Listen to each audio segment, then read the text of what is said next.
지난달 23일 전대 출마를 선언한 날의 풍경입니다. 지지자들에 둘러싸여 걸음을 내딛기가 어렵습니다.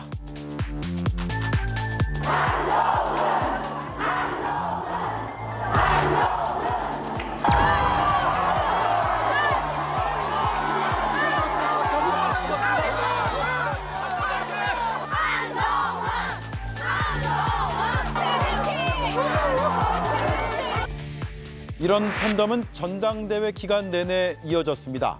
국민의힘에선 찾아보기 어려운 현상입니다. 이른바 요즘 뭐 한딸이라는 말이 유행하던데 그래요? 그런 분들이 보여주는 행태는 지금까지 우리 보수파나 또는 우리 당 지지자들이 보여주는 여러 가지 모습과는 좀 다르니까 자꾸 그런 이야기가 나오는 것 같아요. 네, 이렇게 일각에선 개딸과 비슷하다며 한딸이라고 부르기도 합니다. 네, 함께할 네 분 소개해드리겠습니다. 먼저 서영주 전 민주당 상근 부대변인 나와주셨고요. 오신환 전 국민의힘 의원, 김보엽 조국혁신당 수석 대변인, 김성열 개혁신당 수석 대변인 나와주셨습니다. 안녕하세요. 네, 안녕하세요. 네, 한딸이라는 평가 동의하세요? 뭐 한딸이라는 용어 자체가 저는 굉장히 좀 생소한데요.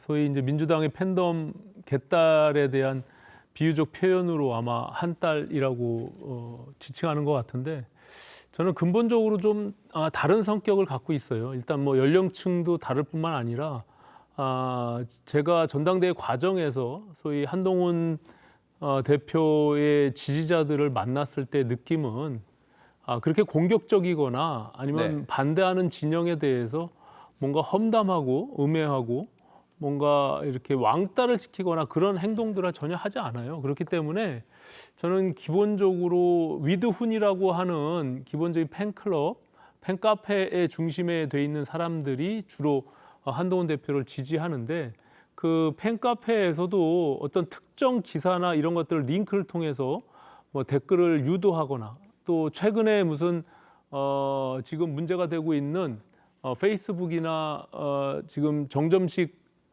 정책위 의장의 페이스북에 사퇴를 요구하고 있는 댓글들을 많이 썼다는 거 아닙니까? 예. 근데 그 내용이 지금은 비공개로 전환돼서 볼 수는 없지만 추경호 원내대표의 페이스북에도 비슷한 글들이 올라와 있거든요.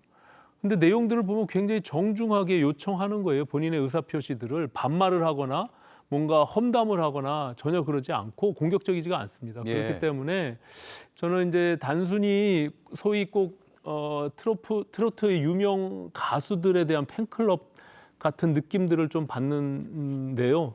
그런 의미에서 보면 저는 그렇게 우려할 만한 수준은 아니고 그 팬카페에 대한 규칙을 제가 한번 들여다봤는데 굉장히 엄격하게 그것을 다루고 있습니다. 예. 그래서 뭐 소위 한동훈 대표에게 구체적으로 무엇을 요구하거나 당직과 관련해서도 절대로 그런 것을 해서는 안 된다라고 명시돼 있고요. 그거는 오히려 한동훈 대표한테 피해를 주는 경우가 되고 또 한 가지 중요한 것은 소위 이재명 대표가 제명인의 마을에서 글을 쓰거나 서로 실질적으로 같이 쌍방향 소통하는 것과 달리 네. 한동훈 대표는 위드훈이에 전혀 개입하거나 거기서 글을 남기거나 서로 댓글을 주고받거나 하질 않습니다. 한 번도 없어요? 예, 한 번도 없습니다. 이제 그것은 한동훈 대표가 지키려고 하는 소위 저것이 팬덤을 뛰어넘어서 자칫 잘못하면 소위 지금 공격받고 있는 단일 목소리에 대한 한쪽에 치우쳐져 있는 목소리로 강화될 측면들이 있기 때문에 그것을 예. 경계하는 것이다. 저는 이렇게 보고 네. 있습니다.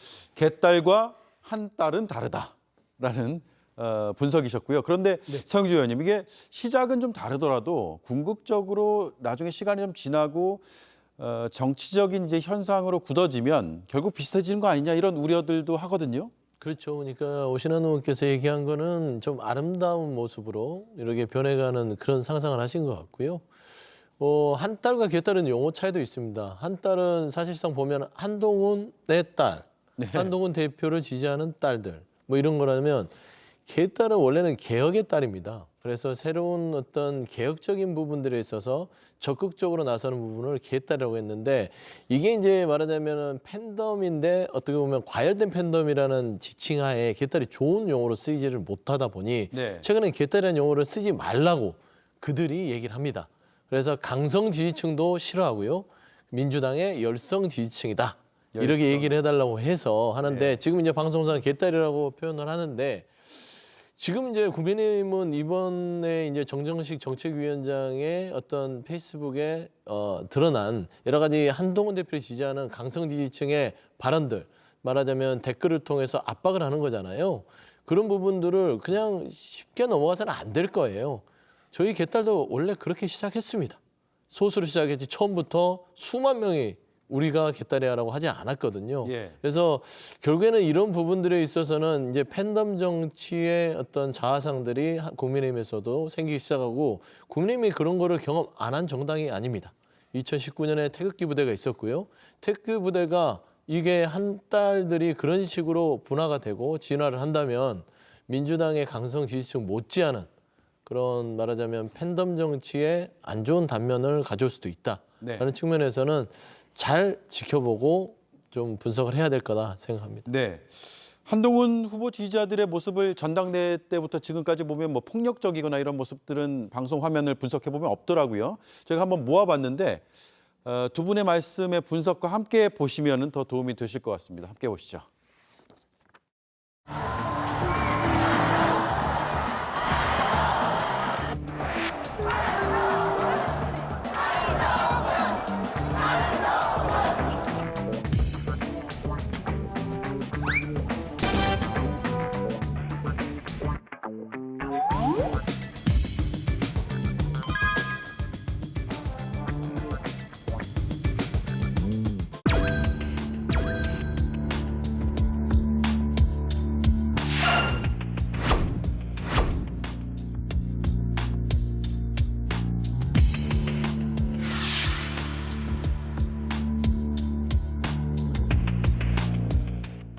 자, 저희가 마지막에 이제 자막으로 결국 이걸 오늘 우리가 왜 짚어보느냐에 대한 내용을 설명해 놨는데 김보엽 위원님, 강성 지지층이 있으면 좋죠. 정당 입장에서도 좋고 후보 입장에서도 좋은데 그게 때로는 독이 될 때가 있잖아요. 그렇습니다. 그 전에 일단 개딸이든 한 딸이든 저는 이게 이 용어가 특정 성별, 특정 연령대를 연상시키는 말이어서 예. 별로 좋지 않다. 양쪽 다 그 말을 사용하지 않고 아까 말씀하신 대로 열성 지지층, 강성 지지층 이런 말로 썼으면 좋겠다고 생각을 합니다. 조국 대표도 팬덤이 있습니다. 조함사라고 있는데요. 조함사요? 조국과 함께하는 사람들 예. 이런 뜻입니다. 그래서 조국혁신당 의원 12분이 국회 등원하는 날 떡과 비누로 만든 꽃다발 이런 걸 선물로 주면서 의정활동 잘 해달라 이런 당부를 하더라고요. 정치인들이 하는 얘기 중에 자주 하는 얘기 중에 무풀보다 악플이 낫다고 하잖아요. 당연히 팬이 있으면 든든합니다. 늘 자기를 지원해 줄 것 같고 자기가 무슨 얘기를 하면 반응을 하고 그런데 이제 문제는 그래서 오래 정치를 하고도 이런 팬덤이 없다, 팬이 없다. 이분들은 뭔가 미래를 도모하기 힘들지요. 지금 팬덤이 있는 분들이 대체로 성공하고 이후 뭔가를 좀 도모할 수 있는 거 아닙니까? 예. 팬덤은 당연히 좋은 것이고 팬들과 건강한 관계를 유지하면 정말 도움이 많이 됩니다. 그런데 정치인이 팬덤에 갇히면 문제가 되는 겁니다. 그래서 팬이 듣기 좋아하는 말을 하고 팬이 듣기 좋아하는 법안만 내고 이러면 팬 바깥의 대중들과 소통할 기회를 잃어버리는 거죠. 그래서 정치인들이 균형 감각, 자기 객관화 능력 이런 게 굉장히 중요하다고 봅니다. 예, 그렇군요. 무풀보다 악플이 좋으세요? 예. 정치인들은 다 그런가요? 저는 악플은 좀 마음이 여려서. 저도 무풀을 좋아합니다. 예, 저는 악플보다는. 때로는 무풀이 좋더라고요. 네. 오신환 의원도 그러세요?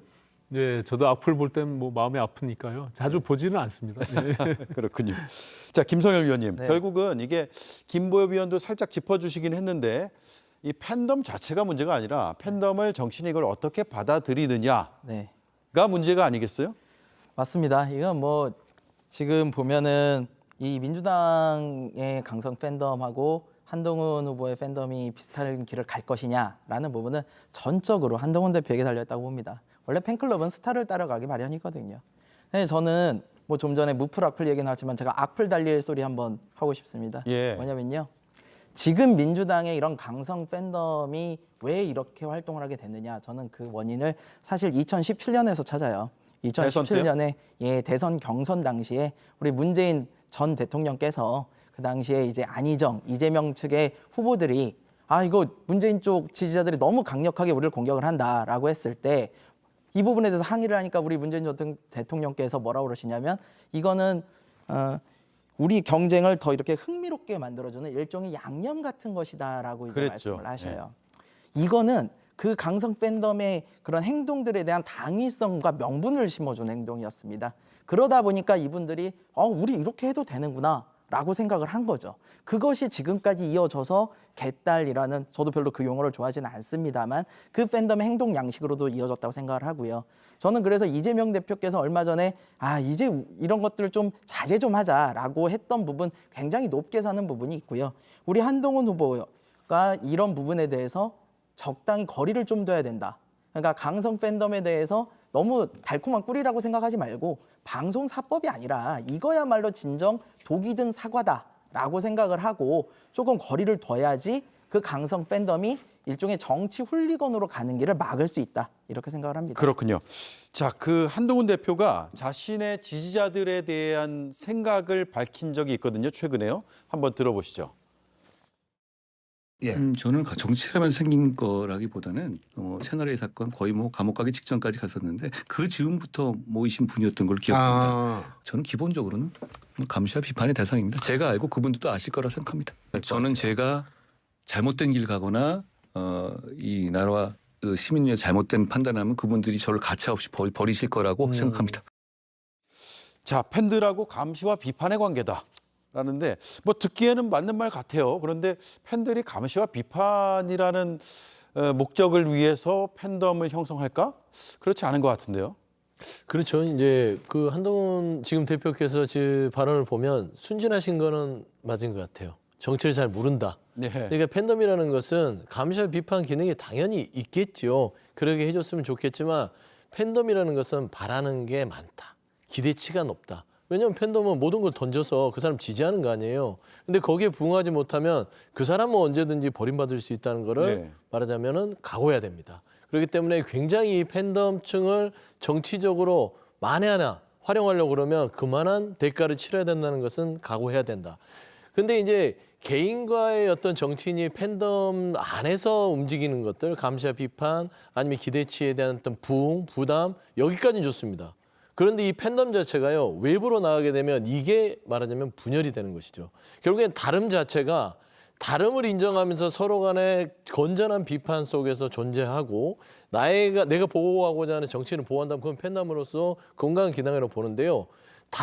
그러니까 자기가 보호하는 정치인에 대해서 공격하는 대상을 제거해야 될 적으로 하면서 이 팬덤이 문제가 되는 것이죠. 네. 그러니까 이게 당내든 당 밖이든 상관이 없습니다. 내가 지키려고 하는 기대치 정치인에 내가 팬덤을 형성했는데 감히 내 정치인과 내가 말하자면 지지하는 사람을 욕하거나 편들지 않아? 그러면 그 상대는 이제 적이 되는 것이죠. 그러면 결국에는 다양성과 팬덤은 한 끗 차이라는 게 그런 공격성을 띈 팬덤은요 결국에는 당내에서 분열을 초래하는 요인이 될 수 있다. 라는 측면에서 개딸과 한딸의 가장 주의해야 될 부분이고 정치인들을 이거를 정말 현명하게 이 팬덤에 대해서 잘 올라타서 정말 좀 어떤 중립적인 부분이라든지 처신을 잘해야 된다. 전 그런 말씀 좀 드립니다. 자, 그런 가운데 정정십 국민의힘 정책위 의장의 페이스북 앞서 말씀드린 대로 좀 소란스러운 일이 있었죠. 그에 대해서 오늘 이런 얘기를 했습니다. 그 전에는요, 이제 저런 댓글이 달렸죠. 새로운 지도부에 부담되니까 사퇴하라.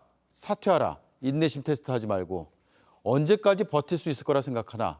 이거 당사자가 들으면 이것도 과격하게 들릴 수가 있어요. 왜냐하면 자신의 인사 문제와 관련돼 있으니까요. 근데 오늘은 표현의 자유 아니겠습니까? 이렇게 통 크게 받긴 했는데 오신환 위원님. 네. 이런 정도면 인선에 개입하고 싶은 팬덤이 아닐까요?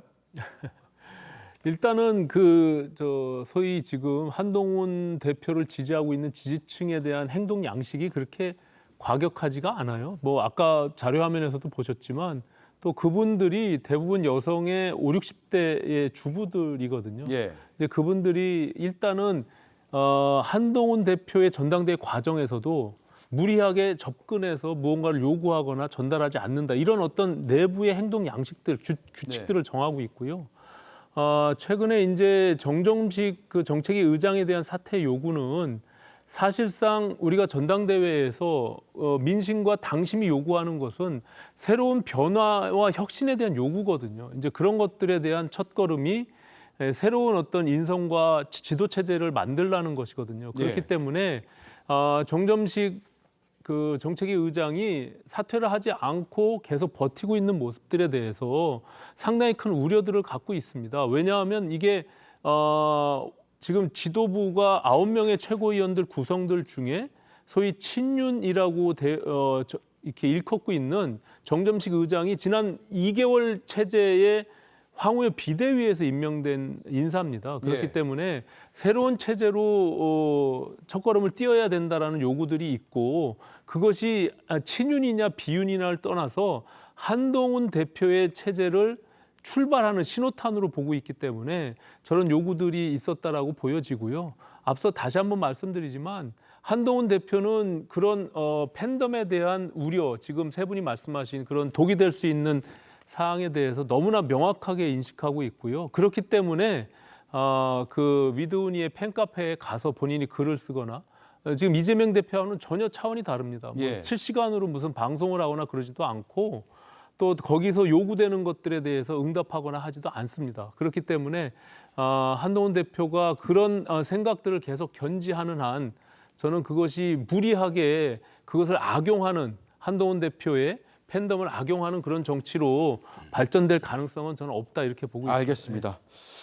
자, 다음 이슈로 넘어갈 텐데 네 분도 우리 오대영 라이브의 패널 네 분도 팬덤이 있어요. 제가 보니까 유튜브 쇼츠를 만들면 조회수가 아주 잘 나옵니다. 댓글도 많이 달리고요. 네, 아주 좋은 팬덤. JTBC 팬덤 아닌가요? 예. 자, 다음 이슈 오늘 제일 뜨거웠거든요. 넘어가겠습니다.